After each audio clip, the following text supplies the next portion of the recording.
Hostage negotiations are raising questions this morning about the way countries deal with terrorist groups. CBS News national security analyst Juan Zarate is in Washington. Juan, good morning. Good morning.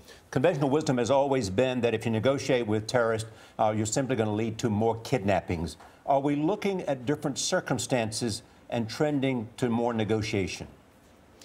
Well, I think you are, Charlie. I think ISIS has realized the hostages can be used as strategic pawns to not only add to their propaganda value, to give themselves more legitimacy. You see them now negotiating with countries directly, but also to create tensions in capitals of those countries that are engaged in the fight against ISIS itself. And this has created tension not just in Jordan and Japan, but between coalition members. So I think what you're seeing here is a strategic use of the hostages as a part of the war plan, the game plan for ISIS moving forward. Why have we not heard from them? Well, it's hard to tell, Charlie. I think ISIS probably is trying to figure out what they want to do with these individuals. They're trying to probably figure out what the greatest propaganda value is. And unfortunately, you may have these individuals' lives in danger. And so who knows? I'm not quite sure why we haven't heard anything. But ISIS clearly wants to take full advantage of the situation to get attention and to build their legitimacy.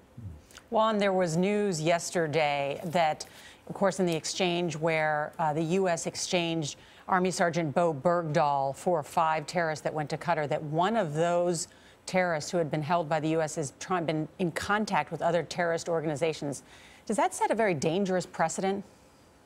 I think so, Nora, and I think that exchange, one of the risks of that exchange was that not only were we releasing high-level Taliban operatives who would likely re-engage and reconnect with terrorist groups and potentially even return to Afghanistan after the year moratorium in Qatar, but that we were setting a precedent that terrorist groups like the Taliban, ISIS, would see that you could begin to negotiate with the U.S. and other countries for strategic value to get high-level prisoners back. And I think that really was a dangerous moment, and I think you're seeing some of the effects of that in the current situation with Jordan.